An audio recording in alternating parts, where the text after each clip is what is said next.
무화과 나무의 두 가지 이야기가 앞뒤로 둘러싸여 있고 그 중간에 성전 척결 사건이 가운데 껴있는 마가가 주로 사용하는 샌드위치 구조이죠. 이건 두 사건이 서로 연결되어 있다는 뜻입니다. 무화과 나무, 그 뿌리가 말라서 아무 열매를 맺지 못하는 것처럼 성전의 어떤 제의적인 형식은 있지만 그 안에 실상 아무런 내용이 없는 그런 모습, 결국 그 성전도 무화과 나무의 뿌리가 말라 저주를 받은, 그래서 열매를 맺지 못하는 그 운명과 같이 아마 될 것이다 라는 것을 말하려고 하는 것 같습니다. 예수님은 어제 11절에서 모든 것을 둘러보셨다라고 이런 표현을 하고 있어요. 그것은 이미 성전을 한번 보신 거죠.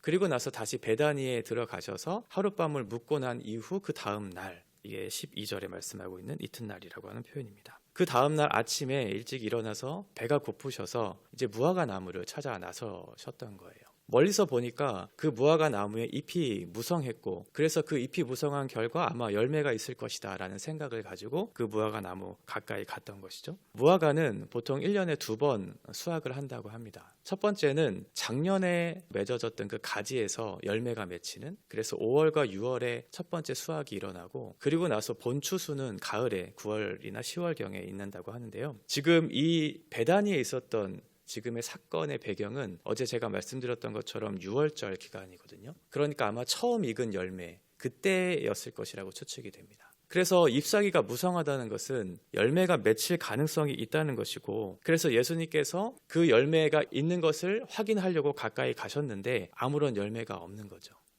가까이 갔더니 아무런 열매가 없는 거예요. 그리고 나서 그 나무에게 이렇게 말씀하시죠. 이제부터 영원토록 사람이 내게서 열매를 따먹지 못하리라, 이렇게 말씀하시는 거예요. 멀리서 보았을 때는 그럴듯해 보였거든요. 멀리서 보았을 때는 잎사귀가 무성했고 그 열매가 있을 것이라고 생각을 했지만 실상 가까이 가서 만져보니까 아무런 열매가 없는 거예요. 겉에서 보면 우리가 좋은 교회가 있을 수 있잖아요. 좋은 성도가 있을 수 있고 좋은 목회자가 있을 것이라고 추측되는 그런 모습들이 있을 수 있는데, 실상 가까이 가보니까 형식이 있는데 아무런 내용이 없는, 좋은 교회라고 생각했는데 좋은 교회가 아닌, 좋은 성도라고 생각했고 좋은 목회자라고 생각했는데 실상은 아닌 그런 모습이 얼마든지 있을 수 있다는 거죠. 어떤 게 진짜일까요? 겉으로 보이는 진짜 좋아 보이는 그것이 진짜일까? 아니면 겉으로는 그렇게 보이지 않는데 그 안에 진짜 내용물이 있는 것이 진짜일까 생각해 볼 필요가 있다는 것이죠. 예수님께서는 결국 그 무화과 나무가 쓸모없이 될 것이다 라는 것을 말씀하십니다. 그 다음 날이 되었더니 뿌리까지 말라서 죽은 그런 모습이 이제 비춰집니다. 지금 예수님은 11장부터 16장까지 가장 중요한 시간을 보내고 있어요. 마지막 공생의 일주일간의 그런 시간이죠. 그런데 그 일주일간의 시간에 첫 번째 사건을 바로 이 무화과 나무 저주, 성전 척결하는 그런 사건, 예수님의 기적 중에 긍정적이지 않은 그런 일들이 거의 없었거든요. 근데 지금 굉장히 부정적이고 심판하는 일을 예수님의 마지막 공생의 기간 첫 번째 사건으로 기록하고 있다는 거죠. 왜 그러셨을까요? 예수님이 단순히 배가 고프셨으면 이전에 행했던 오병이어의 사건, 기적들을 일으켜서 배불리 먹으셨으면 됐을 텐데 굳이 배가 고프다는 표현을 하시고 또 무화과 나무에 가까이 가신 이유는 무엇이었을까? 그리고 열매가 없는 것을 보면서 왜 그렇게 화가 나셨을까라는 것을 좀 생각해 볼 필요가 있다는 거죠. 오늘 본문은 하나님과 그 백성 사이의 관계를 지금 설명하시려고 하는 거거든요. 이 무화과 나무라고 하는 것은 이스라엘 백성들을 상징하는 거고, 결국 이스라엘 백성들이 하나님 안에 있을 때, 그리고 하나님께서 이스라엘 백성들과 함께하는 그 표시를 무화과 나무의 열매를 먹는 것으로 표현하는 경우들이 많이 있었어요. 그런데 반면에 이방인들이 침략했을 때 너희는 무화과 나무의 열매를 빼앗길 것이다 라고 그렇게 표현하는 경우들이 있었거든요. 그러니까 지금 이스라엘 백성과 하나님과의 관계가 어떤지를 상징적으로 보여주는 사건이 바로 무화과 나무 사건이라는 것이고, 지금 이스라엘의 영적 현실이 바로 이렇다는 거예요. 겉으로는 굉장히 무성한 잎사귀를 가지고 있지만 실상 영적인 현실은 그렇게 생명을 맺지 못하는 그런 현실 가운데 있다는 것을 지금 말씀하고 있는 거죠. 그 중간에 이제 성전을 엎으시는 사건이 기록되어 있어요. 지금 성전은 어떠한 곳이냐면 하나님 앞에 예배하고 기도하는 곳이죠. 오늘 본문을 보니까 많은 사람들이 있었던 것 같아요. 무화과 나무에 풍성한 잎사귀가 있는 것처럼 그 성전에도 많은 사람들이 있는 것처럼 그렇게 묘사되고 있죠. 그런데 그 성전에는 열매가 없는 무화과 나무처럼 실상 영적으로 살아있는 자들이 아닌 영적으로 죽어있는 이방인들, 하나님과 관계없는 자들로 가득 차 있다는 것을 우리가 살펴볼 수 있죠.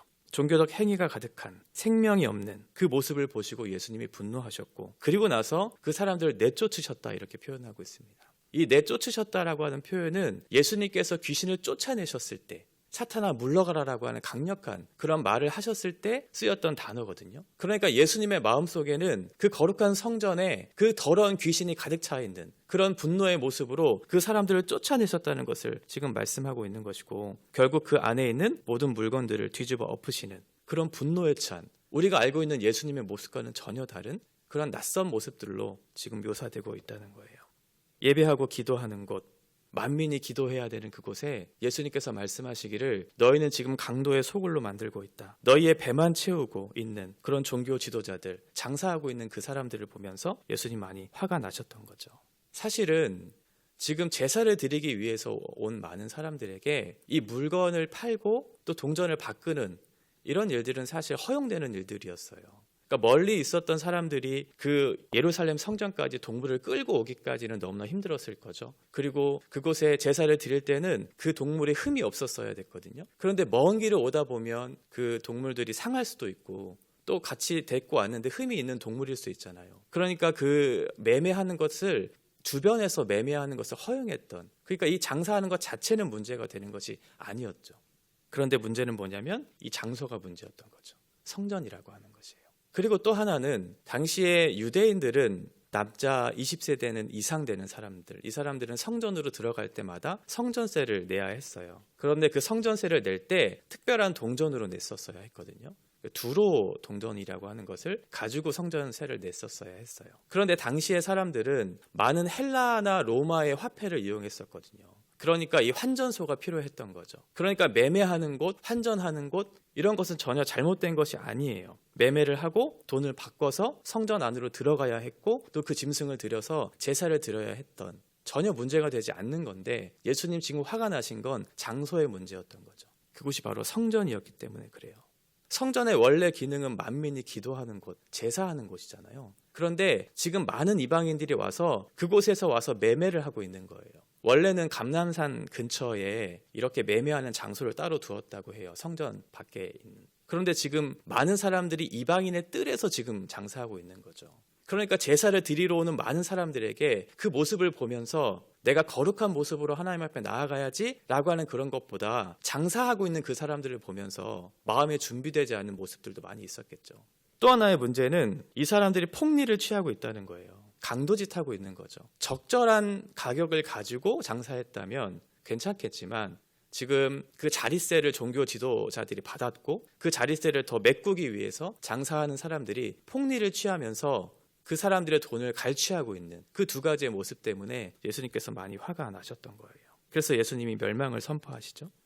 이곳은 만민이 기도하는 집인데 너희가 강도의 소굴을 만들었다 라고 그렇게 말씀하고 있었던 거죠. 그래서 종교 지도자들이 화가 나고 결국은 예수님을 죽이려고 하는 그런 모습을 보이게 돼요.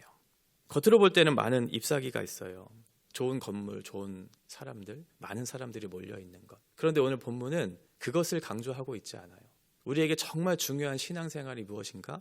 두 가지를 강조하죠. 첫 번째는 껍데기만 있는, 아무런 열매를 맺지 못하고 있는, 뿌리채 말라버린 죽은 나무와 같은 그런 영적인 현실 속에서 우리가 정말 중요하게 붙잡아야 할 것이 무엇인가라고 하는 거고, 두 번째는 자기의 욕망을 채우기 위한 수단으로 예수님을 이용하고 있는 너희들의 잘못된 현실을 꼬집고 있는 거죠. 그러니까 어떤 교회가 정말 좋은 교회인가, 우리가 어떤 신앙생활을 하는 것이 정말 중요한 것인가 라는 것을 다시 한번 생각해 볼 수 있겠죠. 우리 우면동 교회는 어떤 교회가 되어야 할까요? 그리고 우리 우면동 교회는 지금 어떤 교회가 되고 있나요? 첫 번째는 거듭남의 역사가 일어나야 하는 거죠. 아무런 열매가 없는 것은 죽은 나무이기 때문에 그래요. 많은 사람들이 몰려 있어요. 많은 잎사귀가 있어요. 성전에 많은 사람들이 몰려 있어요. 그런데 그 안에 죽은 나무들이 있어요. 그러면 하나님께서 기뻐하지 않으시죠. 많은 사람들이 몰려왔어요. 우리 교회에 많은 사람들이 있어요. 그런데 우리 안에 거듭남의 역사가 없어요. 생명이 나타나고 있지 않아요. 그러면 하나님께서 기뻐하시는 교회가 아닐 수 있겠죠. 두 번째는 생명이 일어났어요. 거듭남의 역사가 있어요. 그러면 어떻게 돼야 돼요? 생명의 자람이 있어야 되죠. 그게 예수님 닮아가는 거거든요. 예수님을 수단화하는 게 아니고요. 우리의 목적은 예수님을 닮아가는 거예요. 하나님께서 우리에게 믿음을 통해서 구원받게 하셨고 하나님의 자녀가 되었어요. 영적으로 생명이 우리 가운데 주어졌어요. 그러면 그것으로 끝나는 것이 아니고 그 생명의 자람이 있는 거죠. 영적인 유아에 그치는 것이 아니라 우리가 말씀을 먹고 기도 가운데 친밀한 교제를 누리면서 하나님의 마음이 어떠한 것이고 하나님의 인격이 어떠한 것인지를 닮아가는 것, 그것이 우리 가운데 필요한 것이죠. 교회가 건강한가를 보려면 우리 가운데 그런 생명이 일어나고 있는가, 그 생명의 변화가 우리 가운데 있는가를 살펴보면 돼요. 바라기는 우리 우면동 교회에 그런 영적인 생명이 날마다 일어나기를 바라고, 그런 생명의 역사의 변화들이 일어나서 예수님을 수단화하는 것이 아니라 예수님을 닮아가는 것, 그래서 예수님께서 기뻐하시는 그 자리 가운데 우리의 발걸음이 향하는 그런 교회가 되어야 되겠죠. 복음을 전하고 복음을 살아내는, 그래서 예수님을 전하는 그런 복된 인생들이 우리 가운데 있어야 되겠죠. 우리가 간절히 기도해야 될 것, 우리 안에 주어진 수많은 교회학교 어린 아이들을 주셨다는 것은 감사한 일이지만 우리 아이들에게 정말 필요한 것은 하나님의 생명이거든요. 하나님의 생명의 역사가 우리 가운데 있고, 우리 아이들이 그 거듭남의 역사가 있고, 그 아이들이 자라서 이 세대를 바꾸어가는, 그래서 하나님의 나라를 이루어가는 그런 주역으로 자라가야 되잖아요. 우리가 먼저 가장 중점을 둬야 할 그 핵심적인 그 내용이 바로 그거죠. 아이들의 거듭남을 주십시오. 그 회심의 역사를 주십시오. 그리고 예수님을 닮아가는 그런 은혜가 우리 가운데 필요합니다. 그래서 이 무뎌지고 이 깨어진 이 세상 속에 예수 그리스도의 사랑과 그 은혜의 풍성함들을 우리를 통해서 나타나기를 원합니다라고 하는 그런 간절한 마음으로 이 교회가 세워지기를, 성전된 제가 또 내가 세워지기를 바라는 마음으로 신앙생활을 해야 되겠죠. 이것이 하나님께서 기뻐하시는 십자가의 길이고 제자도의 삶이라는 것을 오늘 하루 기억하는 그런 복된 인생 되시기를 바랍니다.